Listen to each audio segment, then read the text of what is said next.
This is Sean for tightpoker.com, and we are back with another video, and this time we're going to be looking at some of the advanced filters and options that you have inside of Holdem Manager that allow you to really get some really good statistics and analysis of either your game or a villain's game. So I brought up just a random person that I have a bunch of hands on. I mean, not a bunch, but 6,500. It's enough to make a few interesting insights into someone's game.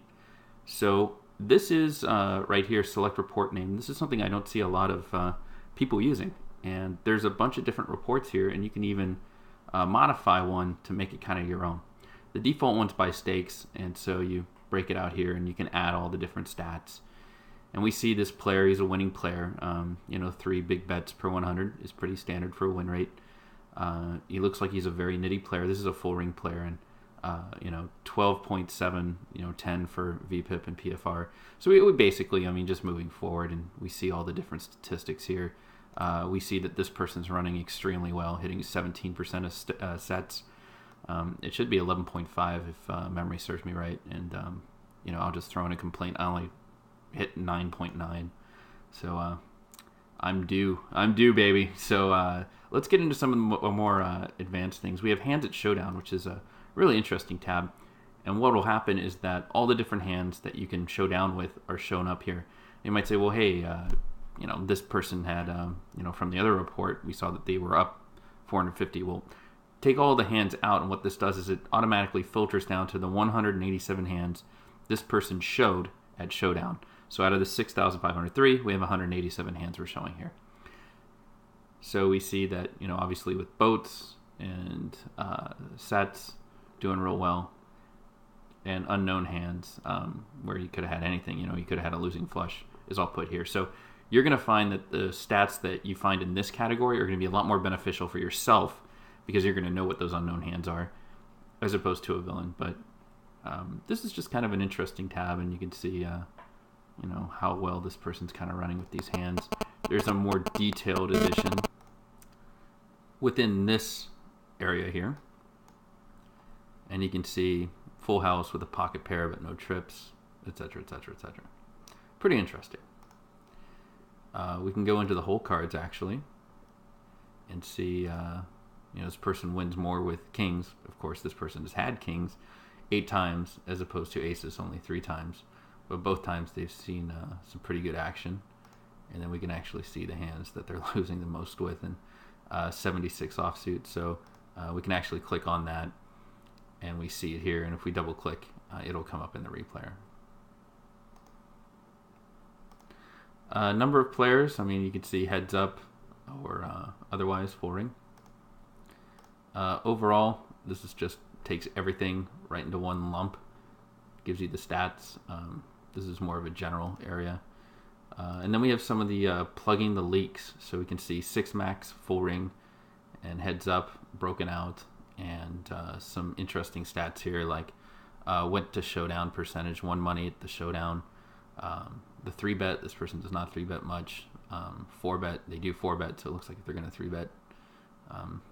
They're probably not letting go, and then when they 4-bet, they're going to really have the goods. So we can kind of see all those statistics. Flop hand strength is a fantastic little filter here that you can use, where you can kind of see, when they made a hand, what kind of played out, and you can again click on one, see it, etc., etc. The most important one here, though, and the one I really wanted to get to, was position. And so we have all the positions at a poker table here. And so every time you're in the early position or middle position or the small blind, etc., etc., it's going to categorize those hands according to position. And this is where you're probably going to find more of your leaks than anywhere else. This looks pretty standard, actually. In early, super tight, middle position, a little looser, in the cutoff a little looser, and then really wide on the button, and then defending a bit and stealing a bit on the small blind. And then in the big blind, you're probably going to be losing the most. As you see, this is, again, if you look at the steal, very similar situation in the cutoff, 17%, and the button really wide, 45%. And in the small blind, the steal situation is only when you have a small blind and a big blind, and this person's stealing 37% of the time. So that's very interesting when you look at, okay, I'm on the big blind and this guy's stealing from me. We know he's doing it with a really wide range. So if they're doing that with a really wide range right here, let's see if they tend to defend that steal. And I just added in the fold to 3-bet, and so we'll refresh it and get our stats. And we see that he's folding to a 3-bet only 33.3% of the time. It might only be 1 out of 3. But as you get more and more and more hands on someone, you'll realize, like, okay, well, this is someone that when they're making a steal, they don't give up. They're going to call your 3-bet, or they might even 4-bet you. In this case, we already know this guy is a 2% 4-better. So we can already surmise from in this situation, if we're on his big blind and he's stealing, and we 3-bet him, there's a good chance he's just going to flat, and we're going to have to play it post-flop, which is fine because we have position on him. So this is basically the positional stats, and again, you can really choose by any one of these stats. So it's kind of crazy about all the different things that you can do from within Holdem Manager. So let's take a look at one that I kind of tweaked to my own taste, and that's the winning summary. And this isn't the way it'll look like in your default Holdem Manager. This is something where I added in all these different things that I want to know. And I'm always adding and removing things, and it's just really interesting to kind of break down opponents. If they become like regulars that you're always seeing like every session, or at least every week you're playing these people, you're going to need the info in order to play them correctly.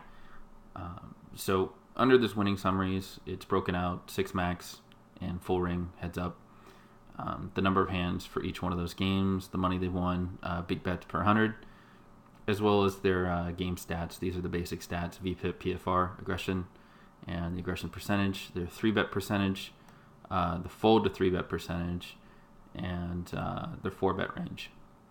After that, we have their flop C-bet percentage and success.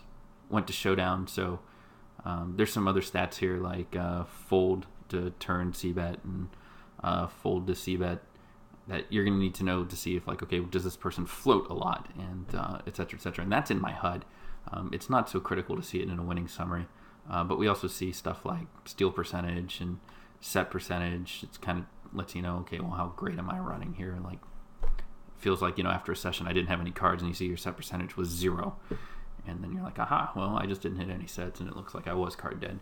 Otherwise, if you're winning a lot and you see your set percentage like this guy's at 19, well, you're enjoying a heater, and you need to keep that in perspective. So the stars VPPs, it's kind of a trivial thing for people who aren't on stars, and even if you are, it's not too important. It just lets you know, okay, well, am I on track to hit my supernova, status, or platinum star, or whatever it might be. So these are the basic stats that I like to put in here and take a look at after every session, and just some really good, interesting stuff that you can do. And again, you can add all this stuff here. So let's do something kind of fun. Let's go back to, hold on. Okay, so what we're going to do is we're going to go into sessions. We're going to change it to all hands. And we see all the different sessions he's got here and the totals. So if we click on one session, those session hands come up, last 100, last 500, all. What we're going to do is filter this out. And let's take a look at those hand values. So right now it's on anything. But what we're going to do is look at all the hands where he made a set. And we're going to take off all the other stuff. Save and close. And now we see all the times that he flopped a set, which is 6, and we see the result. So we can see these are all the times that he flopped a set, and we can kind of analyze that. So as you can see, you can actually do some pretty cool things in terms of board texture and hand values, and really turn it into something a lot more interesting than just when they flopped a set. So play around with these tools. You'll find a lot of information and a lot of secrets behind people's play. So we'll get more into this later, but for now, this is Sean for TightPoker.com. Thanks for watching.